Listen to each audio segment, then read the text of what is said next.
Thanks for staying with us on Channels Television. Glad to have you with us on Eyewitness Report, the platform where pictures and videos posted on our Eyewitness portal are accorded due attention.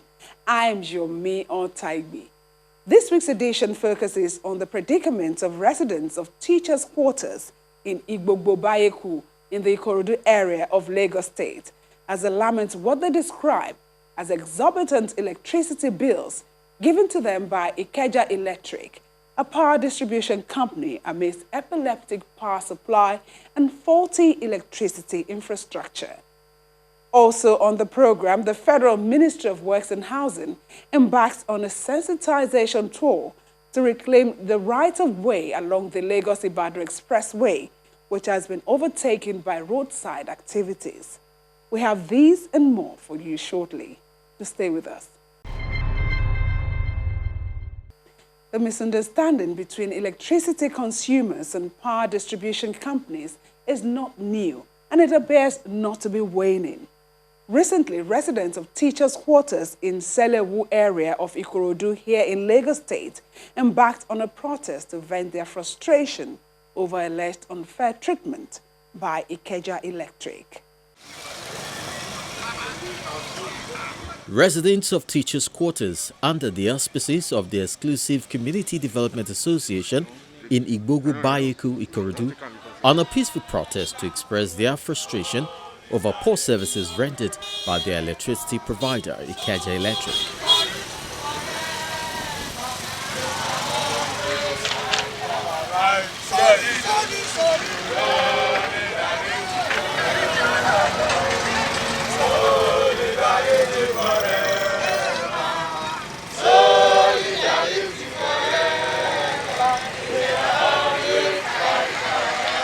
Their complaints include outrageous estimated billing, poor electricity supply, illicit disconnection, and a dilapidated low-capacity transformer.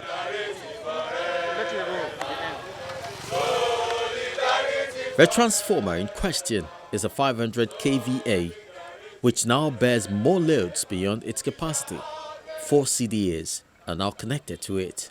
They claim that several efforts made to reach out to the management of Ikeja Electric didn't yield much result. In fairness to you, Ikeja Electric are not been fair to this community. Since the inception, the present transformer we are using, it was facilitated through the community with the help of Honorable Akeshola way back around 2013. And since then, we have been agitating that Ikeja Electric should give us another transformer. Over almost 1,000 houses is on this present transformer, while we had less than 300 houses within this community. And since then, we have been agitating from Ikeja Electric, number one, to give us a new transformer. Till this moment, they've not been able to provide one. That's number one. Number two, we have been agitating for over years that the billing on this transformer had been outrageous. They've been giving us estimated bills, and we have, at series of times, we have written to them. We have series of letters, uncountable letters that we have written to them regarding the outrageous billing. Virtually every week, we had one reason or the other not to have supply. This transformer had been on 2 days on, 1 day off. Even the 2 days on, out of the 2 days on, we hardly have electricity supply for 3 hours out of that 2 day on.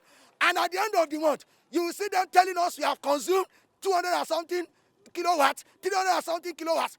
For what? While we engage the aggrieved residents, an operational vehicle bearing Ikeja Electric logo arrives. Officials are to ensure the turn of another CDA to have power supply. Flexible naked cables instead of fuse are used to switch power from one to another. You can see what the Ikeja Electric officials are doing now. This is they are supposed to change this supply by 9. Now they are here quarter after 11. We bought fuse so that we will not be having a problem with this transformer. We gave them about 13 fuse. They asked us to write a letter before we can donate, that we donate to them. In the next 30 minutes now, we have cut off. It will cut off and we have problem. That is what we have been experiencing. That's the end of the supply for the day. Majority of us are civil servants.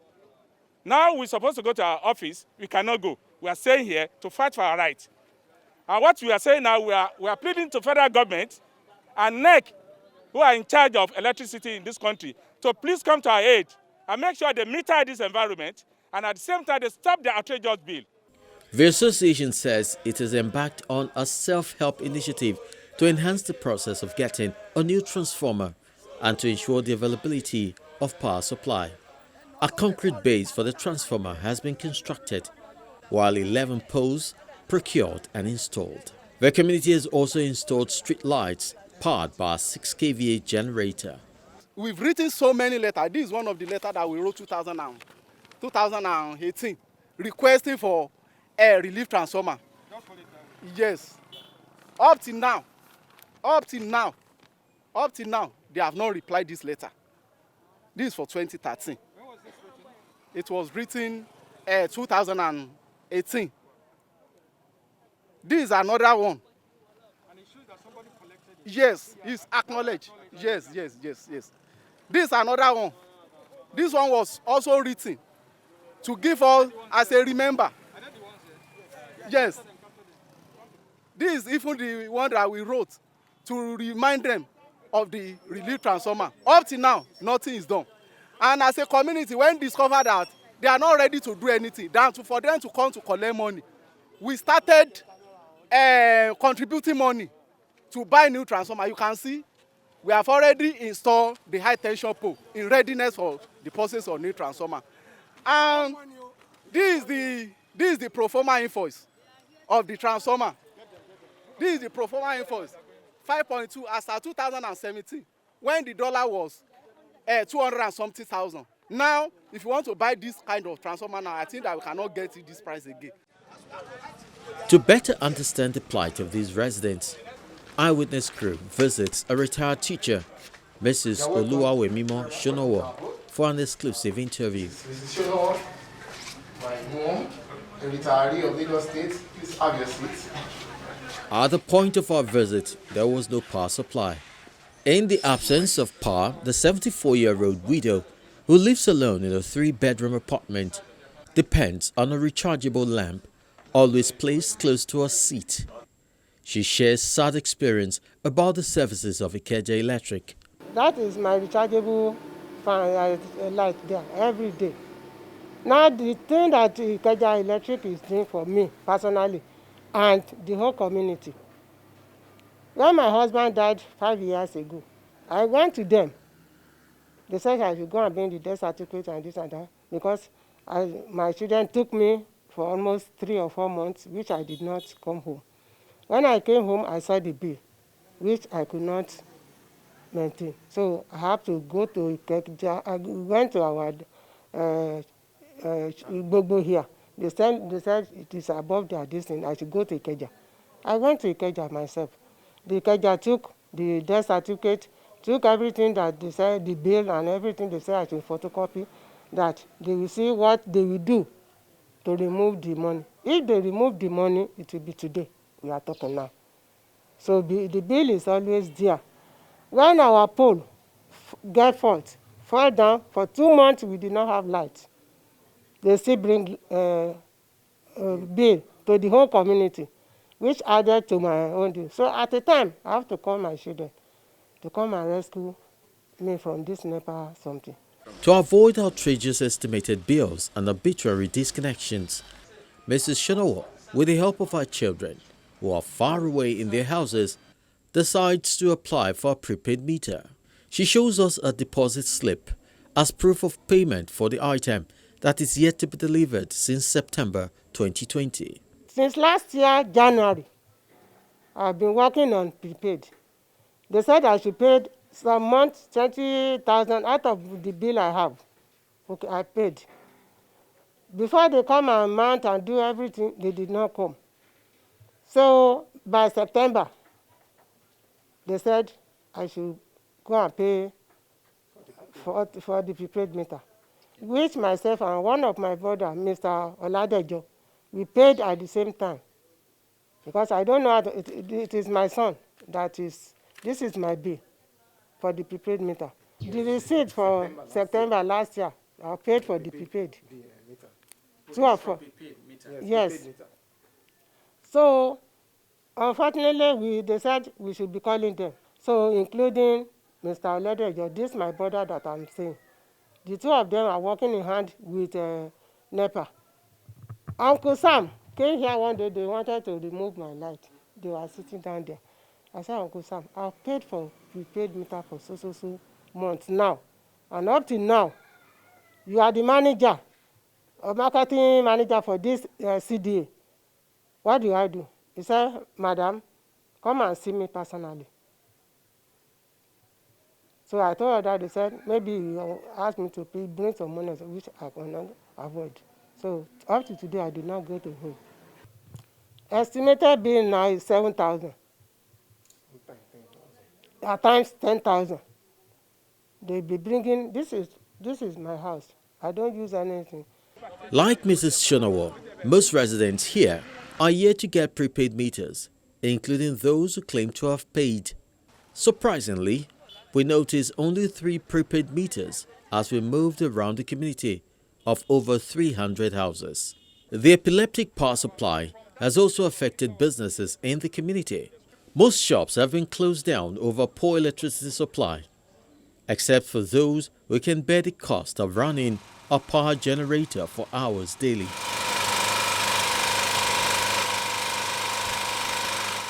It's different strokes for different folks. I have many issues with the light. There are sometimes they won't even give the light. There are at times they will bring the light will be very, very low. We have low voltage, very small. It won't power anything. I built 5,000 watt stabilizer there. I have 2,000 watts on it, making 7,000 watt stabilizer before I work. I have generator here. Still, I did not meet up the standard. So many things. I go to school, I learn work. I was here now. Power is disturbing. They've got 7,000 here. See the shops, 1, 2, 3, 4, 5. 7,000 naira. And still yet we don't enjoy the light. When they took the light, it is going to use something roughly like 3 hours. So if they take the light around that 3 hours, the time they is going to bring it is around 8 o'clock at the night. If they bring it at night, 8 o'clock, so it will use roughly 1 hour. Sometimes it's being used 1 hour, so they will take it. If they took it, it will be around midnight. At the 12 o'clock, they are going to bring it again. We use light to work here, but it's affecting us because there are some works we're supposed to do here that we don't do here. So some people will bring something for us to do. So there is no light, and they are giving us a bill that is higher than what we are using here. The manager of lgbogbo undertaking of Ikeja Electric was not on seat when we visited his office for reaction to these claims. Attempt to reach the corporate communications general manager also proved abortive. However, we hope to keep tabs on this story. The issue of availability of prepaid meter has remained in the front burner for too long in the country, with lots of unfulfilled promises. This has birthed increasing frustrations among consumers whose income are getting affected also. Solidarity forever. Solidarity forever. We shall always fight for our rights. On the order of the Minister of Works and Housing, officials of the ministry in Ogun State embarked on a sensitization exercise regarding activities impeding the right-of-way on the Lagos-Ibadan Expressway. The exercise is to protect road infrastructure as well as effect and enforce a subsisting law that will reclaim the trespass portions on the highway. Officials of the Federal Ministry of Works and Housing, led by the Federal Controller of Works in Ogun State, sensitizing people who do businesses on the right-of-way of Lagos-Ibadan Expressway.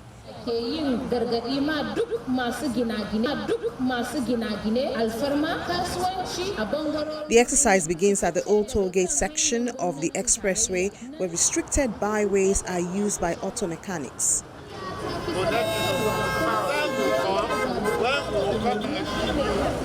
sensitization process involves educating defaulters on why they need to vacate.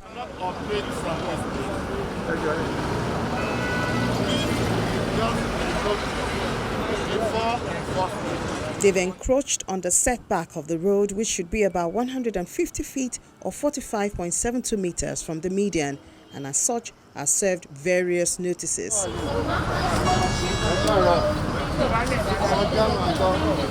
The interface also takes place at the car dealers' lots around Bega. Occupants are found wanting. The activities fall within the right-of-way. They've extended their fences too far, and a removal notice is served, which will be enforced unless they have an approval, as some claim. So we have been asked to come and talk to the people, let them know what is coming. This exercise is from Lagos to Ibadan, both sides, for what we call illegal structures, activities, shanties, whatever, within the right of way. Various activities thrive under the bridge at the Kara Cattle Market. Shops, storehouses, and quite unusually, some have built shelters. These activities seem dangerous to the structure, as pointed out by the controller as he engages some leaders in the market. I've seen some people there, they are cooking food, doing fire under the bridge. I am very familiar with this bridge. You and I know how many times this bridge has got burned. And fire is not friend to bridge or road. It is by the grace of God that this bridge, this particular one, is still standing. We all know a time a tanker fell, and there was fire on it for several hours. We know that was an accident. We don't want a situation where we will be putting fire under this bridge by ourselves. God will be doing activities that will be affecting all the elements that are supposed to keep the bridge working. That is why government has asked us to tell everybody to vacate the right of way. The leadership of the market appears to see reasons with the team. It is highly welcome because anything that they say from either the states, even or local government, not local government itself, not talk of the state or even the federal government, we are ready to comply. It's under its basis, it's one that must we comply. The only thing that now the head of the management are not on the ground, but we will definitely deliver the message to them that the government has come in and this is what exactly they want. So we now sit down together as a team to see what we can do over the issue. If I should understand very clearly the message the team that came in from the Federal Ministry of Works and Housing delivered that they don't want to see any business activities, structures very close to the road or under the bridge. They have specified some meters that is allowed, as in regards to the right way, that is the extension they have. So we look at it and move our people beyond the specified meters. Obeying law and order is a responsibility of all. This is why the Federal Ministry of Works and Housing is warning all owners of structures, shanties, businesses on the roadside to vacate the federal government right-of-way with immediate effect. Failure to comply will attract a severe penalty. Be warned. The next stops include Arepo, Magbero, and Ibafo, where auto mechanics, block molders, sand and granite sellers, as well as garbage disposals, ply their trade close to the expressway and under the bridge.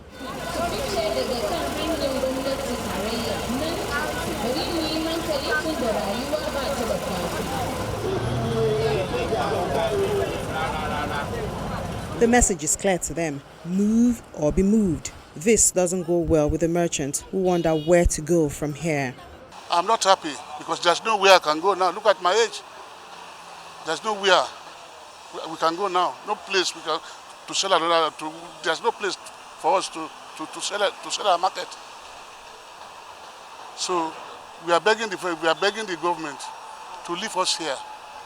So that is what I'm saying.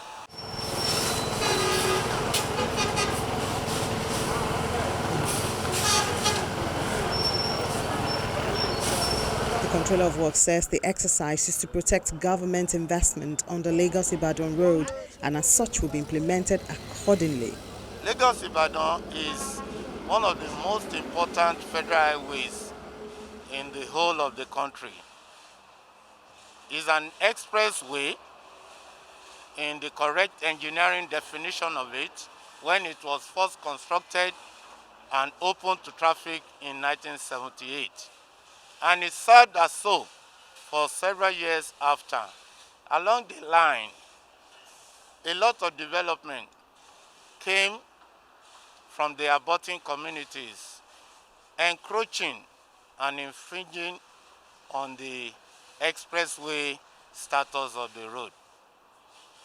Over time, the road has suffered a lot of failures due to age, due to abuse. The federal government has decided to reconstruct the road. Not only that, to expand and upgrade the road to be able to carry the challenges of even excessive axle load that we are experiencing. Now, it is the duty of Federal Ministry of Works to protect the investment of Federal Government of Nigeria. This we can do by protecting the right of way as charged by the Honorable Minister. If you are familiar with this road, you will agree with me that there is a lot of activities from Lagos to Ojo in Ibadan. From the beginning of this project, which is Ojota to Ojo, is 127 kilometers. Of course, the reconstruction has improved a lot of things along the road. The movement of vehicles has improved. At the same time, we are having a lot of business development. However, if care is not taken, the capacity of the road, when completed, will be seriously diminished if all these activities are allowed to continue. That is why we have come out to first of all sensitize the people who are involved in all this illegal occupancy within the right of way of Lagos-Ibadan Expressway. Thereafter, to mark out properly, to delineate the area that falls within the right of way, and to identify all such structures, then to notify with a time frame when the enforcement will now be carried out. The exercise is expected to take the team all the way to Ibadan, where illegal developments and urban activities have encroached on the right-of-way of Lagos-Ibadan Expressway.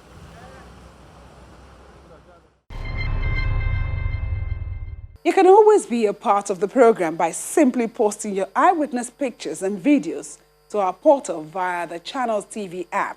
You can download the app from the various app stores online. Launch the app to reveal the eyewitness menu. Upload your pictures and a bit of information to help us get across to you. It's time to see some of the shorts you sent for the week.